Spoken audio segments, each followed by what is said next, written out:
Uh, Hello, chat. I don't know if this microphone is working or not because I'm using my headphones right now, but um, I wanna read The Last One Alive because it's been a while since I've worked on it, and I was just editing chapter 8. Like I recently finished 5, 6, and 7, and I'm just working on 8 right now. So yeah. Um, I probably shouldn't read it until since for I probably shouldn't read it since the beginning, but I don't really know where else to start. Uh, so I'm just gonna start from the beginning because I want to. Okay? Okay. It's also technically my practice for voice acting med kit because I haven't done it in a really, really long time. So yeah. Uh, by the way, in this story, Medkit is like um his appearance is like the 7MK0 skin in fighting. So he's sometimes going to be referred to as like the Golden Infernal or the Golden Demon or the Golden Doctor and stuff like that. So yeah, he's also going to mention um he also has wings, so that's going to be mentioned a lot. Okay? Okay. Anyways, Chapter 1. Another fine empty day has arrived in Crossroads. It was sunlit and warm, an excellent day to go outdoors and lie down with others. However, there were no others around, not anymore. Medkit reclined in his apartment, nestled on his makeshift bed. It was more of a hammock, honestly. The hammock provided a comfortable haven, shielding his sensitive horns from unnecessary agitation. Mornings were never his favorite, and as he awoke, he shifted and wriggled before rising, emitting a weary yawn. His golden geometric wings moved subtly as he stretched, barely making a sound. The warm yellow sunlight streamed in through the window, landing directly on his face and making him instinctively squint. He gently rubbed his eye and stretched out his arm to grab his sunglasses from the nearby table. Sunglasses had the same geometric design as his wings on the left lens, covering his missing stitched eye. As he slipped them on, the sunlight was immediately subdued. The once teal, now golden demon got out of his bed/hammock, walking sluggishly over to his wardrobe and selecting an outfit. Green and white, no. Red and black, still no.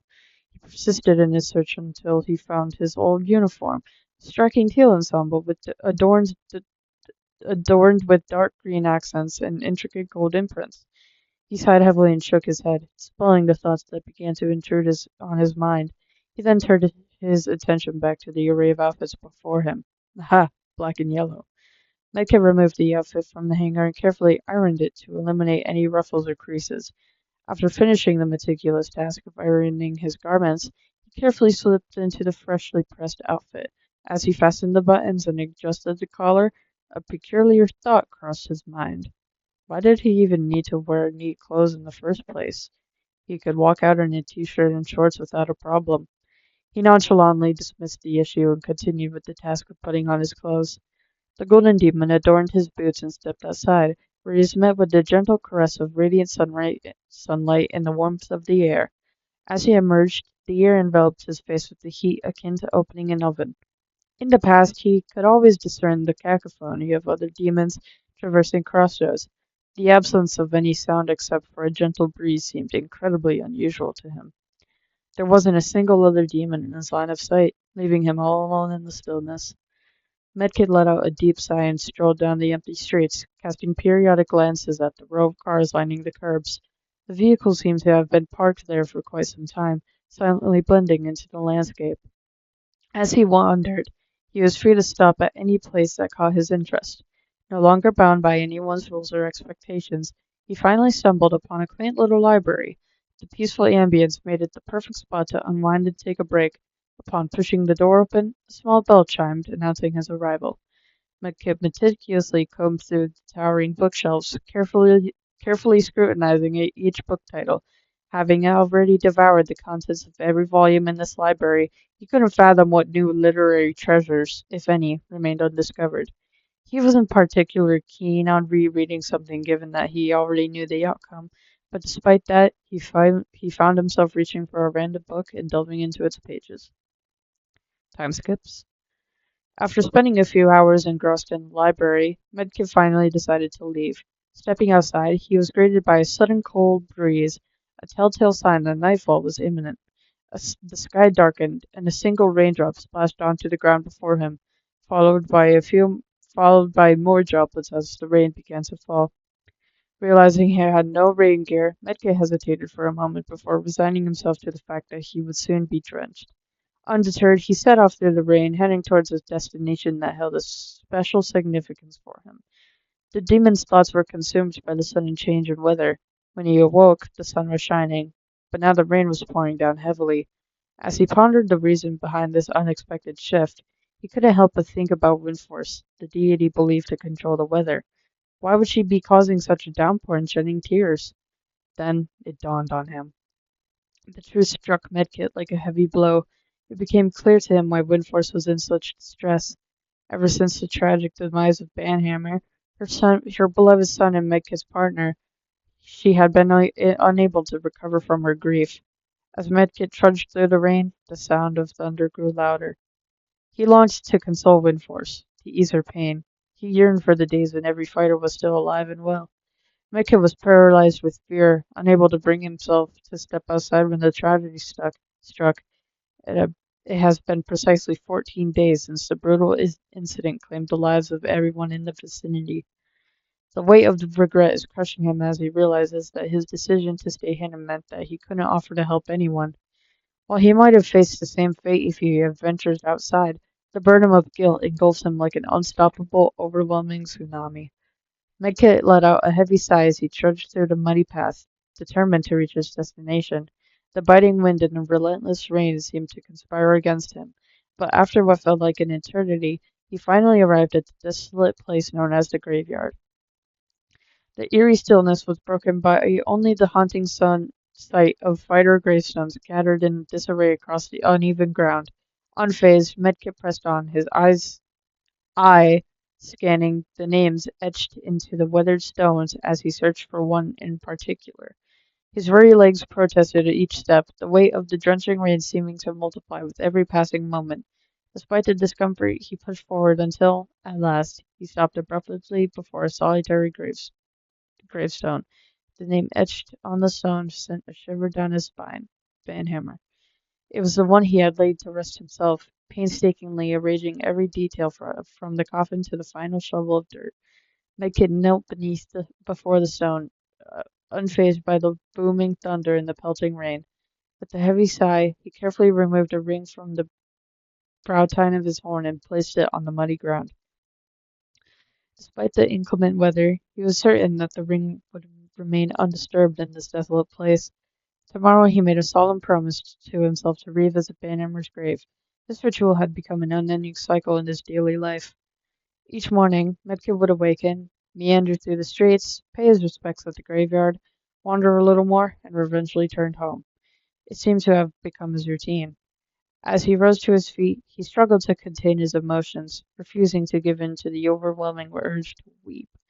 With a heavy heart, Medkit turned away from the grave, stealing one last glance at the ring glistening in the rain before walking away from the somber setting.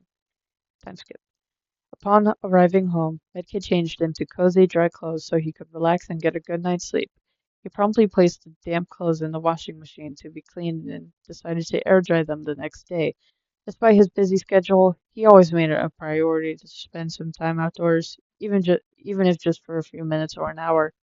After transferring his clothes to the washing machine, he made his way to his bedroom and settled into the hammock, using it as a makeshift bed. The gentle swaying of the hammock provided a sense of solace, lulling him into a state of perfect comfort. At times, Medkit found himself jolting awake at odd hours of the night, plagued by the relentless grip of PTSD and persistent nightmares that continued to haunt him. The trauma of losing his eye lingered, refusing to release its hold on him. Despite the passing years, why couldn't he rid himself of the haunting memories? He let out a heavy sigh and ran a hand through his hair, reclining once more in a futile attempt to find some semblance of rest. The relentless rain persisted throughout the night. Wow.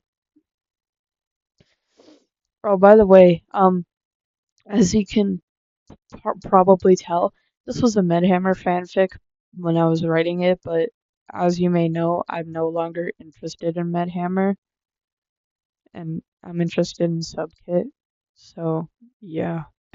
Anyway, um, chapter 2. Make his summon enough strength to open his heavy eyelids. The weight of another sleepless night evident in his weary eye. With each step to the kitchen, the comforting aroma of freshly brewed coffee pulled him in. Sipping the hot coffee, he mentally laid out the plan for the day, well aware of the daunting task of facing the world beyond his cozy apartment. Yesterday's clothes sat forgotten in the washing machine, remnants of a day long gone. With a sigh, he transferred the damp garments to the dryer, opting for a quick ironing session to smooth out the wrinkles rather than waiting for them to air dry. Stepping out into the stormy day, raindrops relentlessly tapped against the window panes, a familiar melody to accompany his daily endeavors. The wet pavements glistened under the ambient streetlights as he made his way through the streets of Crossroads. Seeking refuge from the inclement weather, he found himself at Jor Foods, where he prepared a simple meal and settled at a secluded table in the corner. Suddenly, a jarring thud echoed through the kitchen, causing Mathieu to cautiously investigate the source, only to find the room deserted. A cold shiver ran down his spine as he made his way back to his meal, unable to shake the feeling of being watched. Finishing his meal, he left the restaurant, the rain now reduced to a gentle drizzle. The unease continued to linger as he wandered through Crossroads, the weather reflecting his internal turmoil. Ahead, the old cemetery stood solemn and imposing, its decrepit gravestones serving as eerie reminders of the past. At Banhammer's resting place, a chilling discovery awaited him. The ring was nowhere to be found. Vexed by the inexplicable disappearance of the ring, Mickey pondered as he meandered through the unsettling calm that followed the rain. Had it been swallowed by the mud, or spirited away by some unknown force? As dusk gave way to nightfall, he reluctantly trudged back home, the weight of the day clinging to him. In the hushed solace of his apartment, as he prepared a snack, an unexplained noise shattered the tranquility, causing his heart to race with anxiety. Surrounded by oppressive silence, Medkit resigned himself to the unsettling realization of a possible otherworldly presence invading his home. The taste of his snack turned bitter as he retreated to the refuge of his bed, seeking sanctuary in the oblivion of sleep, a heavy heart burdened by apprehension. That was much shorter. It's 408 words. Chapter 3.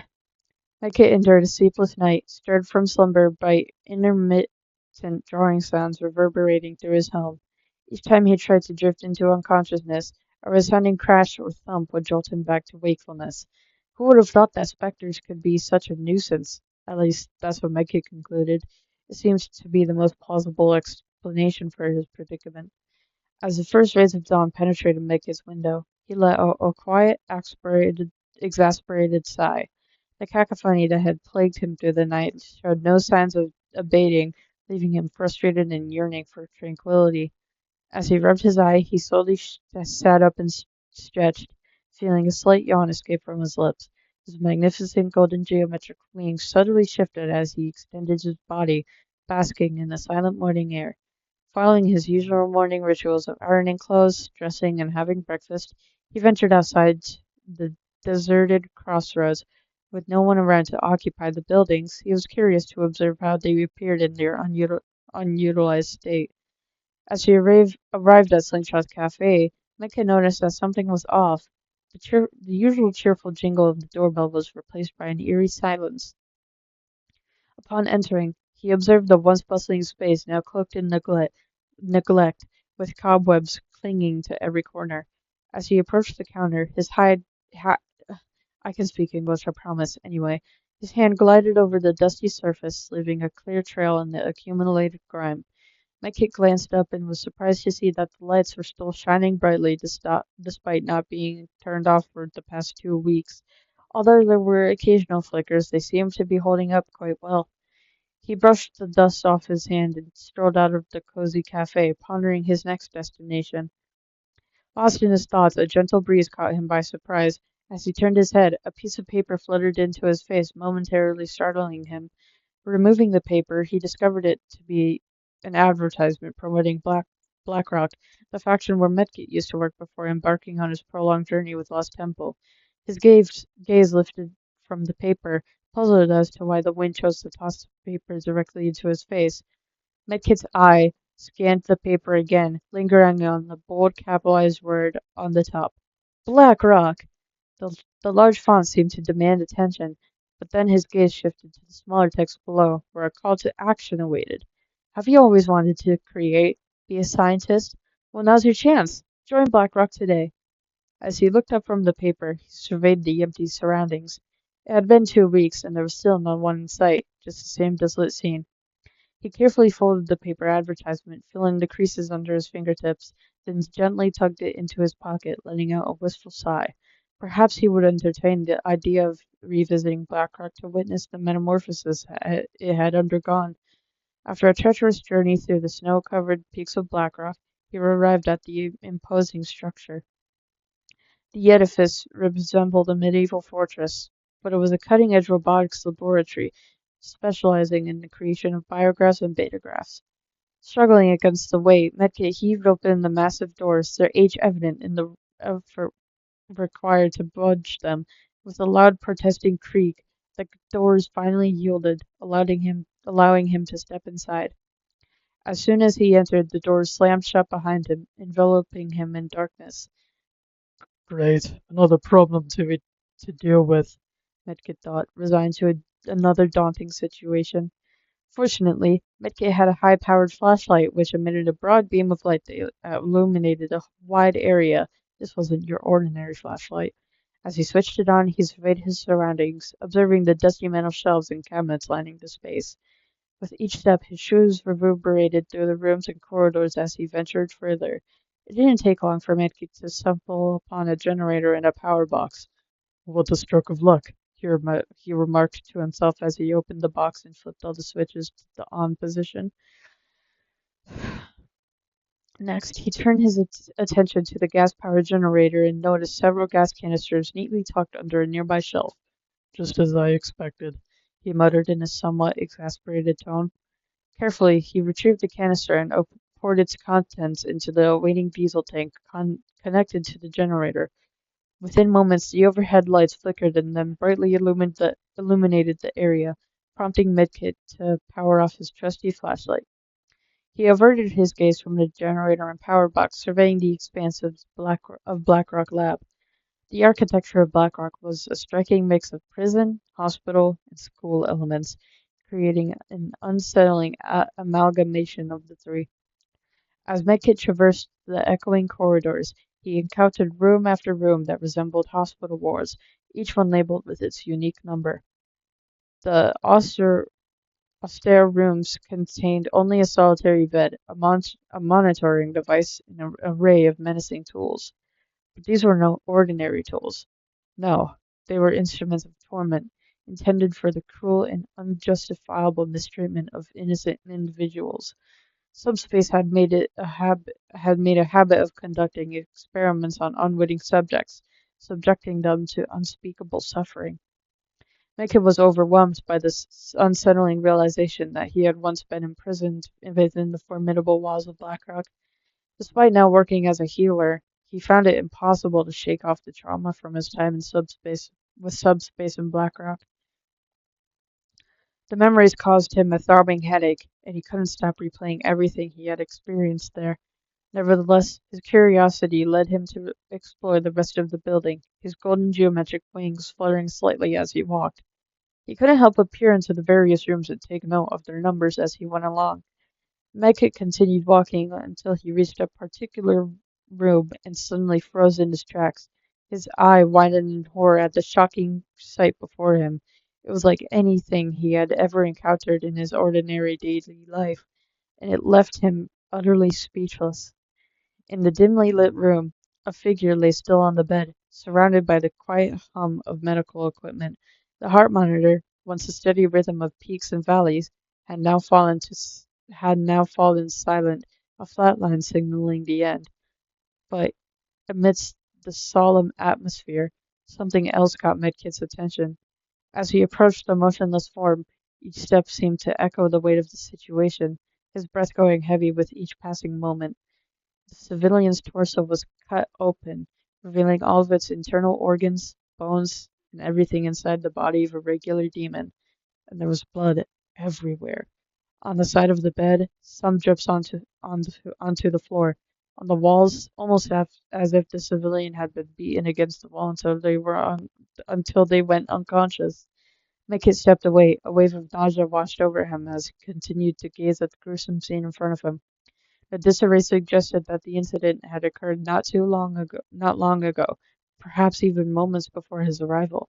Was the notorious Crossroads murderer still at large, looking in search of new prey? The chilling possibility made Medkit shiver involuntarily, and he hurriedly left the room, swiftly closing the door behind him to shield himself from the horrifying sight of the lifeless civilian. Medkit let out a heavy sigh, trying to shake the unsettling image from his mind.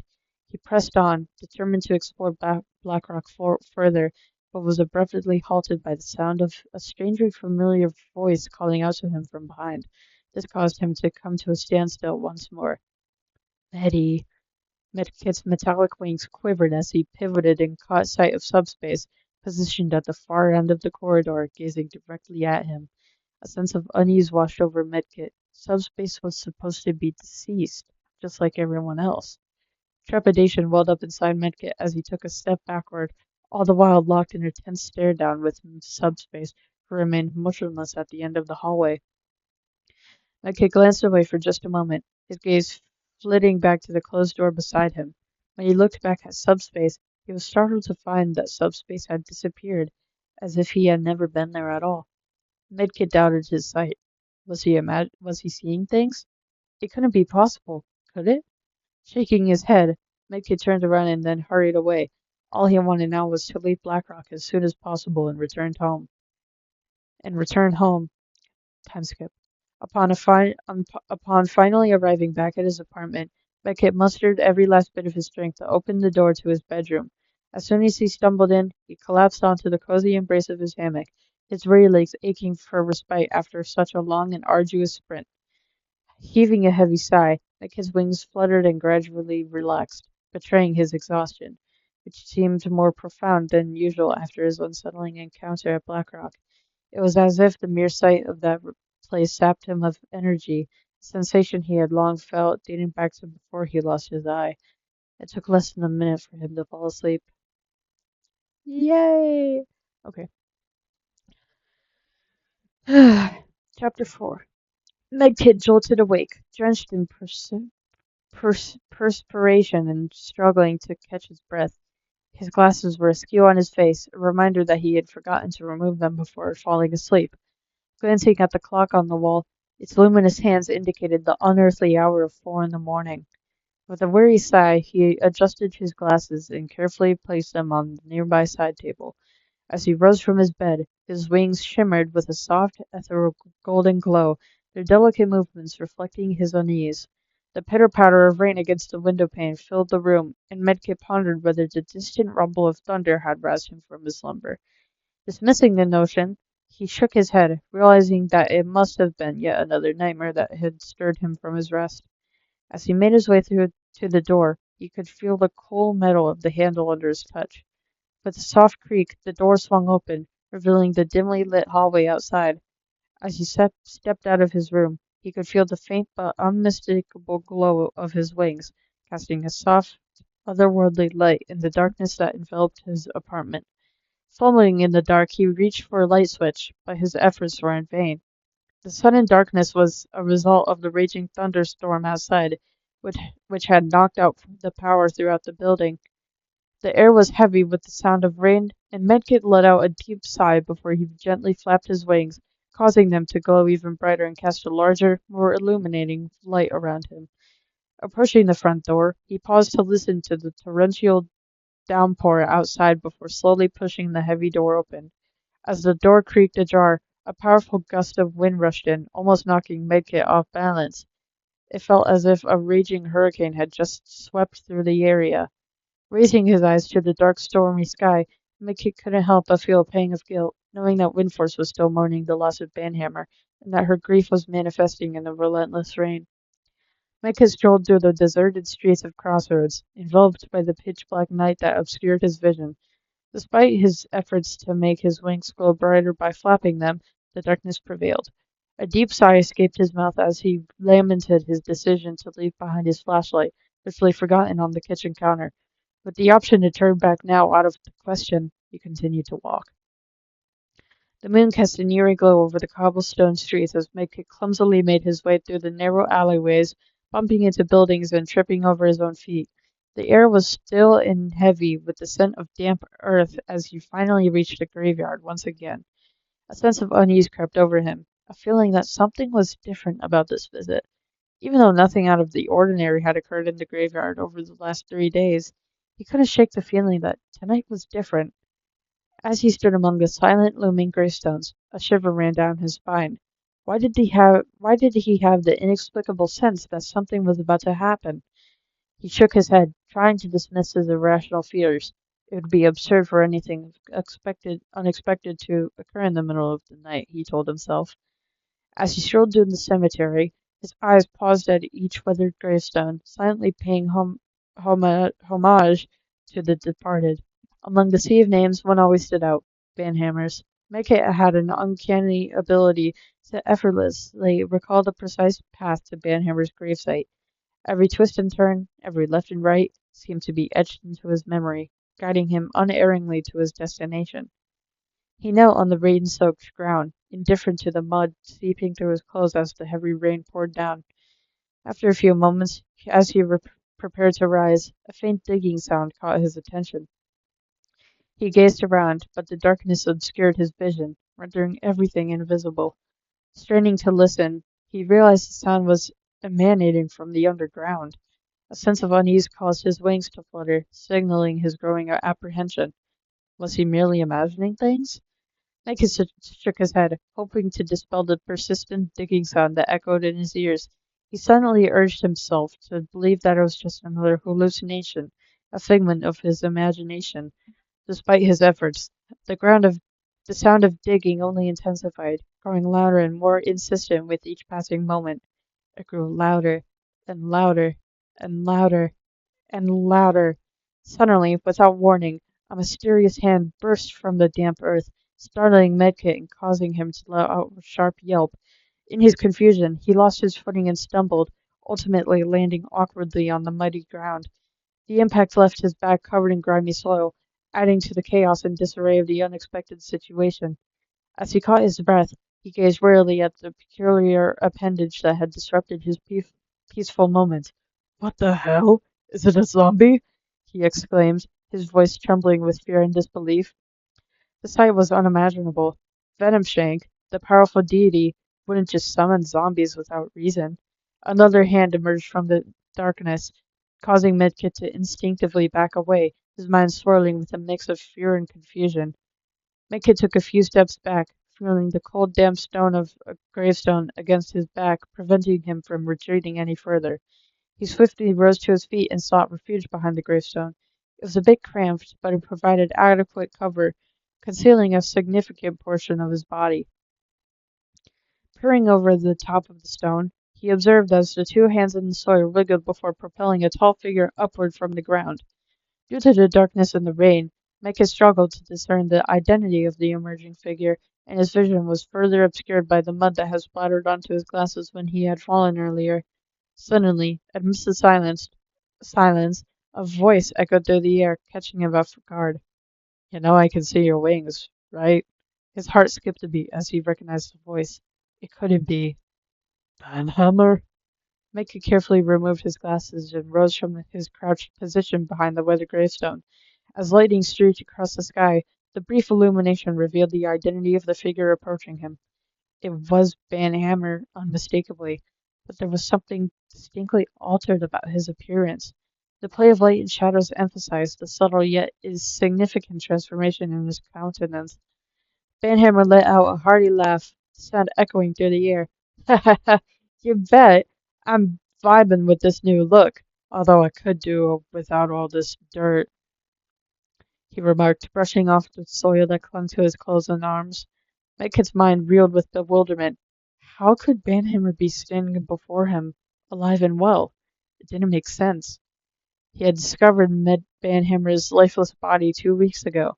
There was no conceivable way that he could have miraculously come back to life. But, but, how? You were dead, Medkit stammered, his words trailing off as Banhammer interjected. Yeah, I know I was dead. You don't need to remind me. Banhammer replied, cutting off Medkit's sentence with a wave of his hand. Medkit carefully removed his glasses, wiping them clean on the small, relatively clean patch of his muddy clothes. Despite the dirt, his glasses were streaked with clean spots. As he put them back on, his golden wings shimmered in the dim light, straining to catch a glimpse of Banhammer's figure through the heavy downpour. Goodness, we need to find some shelter. This feels like standing under a waterfall, Banhammer exclaimed, raising his voice to be heard over the pounding rain. Medkit nodded in agreement, his expression determined despite the challenging conditions. You're right. Follow me. Time skip. Medkit turned the key in the lock and stepped into his dimly lit apartment. He flicked on the lights, flooding the space with warm illumination. After a long day, he was relieved to be home. He kicked off his boots by the door and let out a tired sigh, feeling the weight of the day settling on his shoulders. As he closed his eyes, he could already feel the tension starting to melt away. Take off your shoes, he called out to Banhammer, who had just entered behind him. I'm going to shower and get changed. Turning around, Medkit was taken aback by Banhammer's appearance. He looked like he had been through a rough patch, with a torn vest, shorts, and gloves. His left foot was adorned with a single boot, and a series of stitches crisscrossed his body. What caught Medkit off guard the most was the large screws protruding from Banhammer's shoulders, giving him an unsettling resemblance to a character from a Frankenstein story. Shaking off his surprise, Medkit made his way down the hallway, discarding his jacket haphazardly before disappearing into the bathroom. Meanwhile, Banhammer raised his blindfold nonchalantly, removed his only boot, and began to explore the apartment, the uncertainty in his movements reflecting the unease that hung in the air. Time skip. Medkit sat on his creaking hammock, dressed in his worn sleepwear and lost in thought, his mind consumed with questions about the miraculous return of Banhammer from the grave. He vividly recalled the moment Banhammer had fallen, the horror of his death etched into his memory. Feeling the weight of exhaustion, he reached up to rub his tired eye, removing his glasses and placing them on the worn side table beside him. Just then, a sharp knock echoed through the room, breaking his solitude. It was Banhammer at the door. Come in. Thank God, the voice crack. Anyway, Becky called out, his voice heavy with weariness. Without hesitation, Banhammer swung the door open wide. There ain't nothing good in your fridge, Doc, he grumbled. How am I supposed to buy food if I don't earn money anymore? Mitke retorted, a hint of irritation creeping into his voice. You don't need money to buy things anymore, idiot. You can just take supplies off the shelves and call it a day, Banhammer remarked, his voice laced with a mix of frustration and urgency. Why can't you go get food yourself? Mecca asked with obvious irritation. He was tired of Banhammer's laziness, especially since they were the only survivors in this world. Ugh. Banhammer, oblivious to Mecca's irritation, responded, You think I want to go out in the pouring rain and pitch black darkness? Hell no! He was huddled in the corner of their makeshift shelter, clearly not in the mood to venture outside. Mecca sighed, rubbing his head. Whatever, I just want to sleep, or at least try to. He longed for a moment of peace in the chaos that had become their daily existence. He lay down on the hammock, his wings shifting into a comfortable position. Banhammer groaned. Fine, but you're getting food in the morning and I'm coming with you. His protective instinct was kicking in, even though there was seemingly nothing left to protect them from. Medkit wondered why Banhammer wanted to come with him for food. It's not like there was anything out there. They were the only ones alive. Or were they? Oh my God, my voice hurts. Yeah, that's it's possible. Your voice can hurt. Um, I'll I'll continue maybe tomorrow, perhaps. Uh, I should definitely get back into voice acting more. Um, yeah, stay tuned, I guess. Yeah.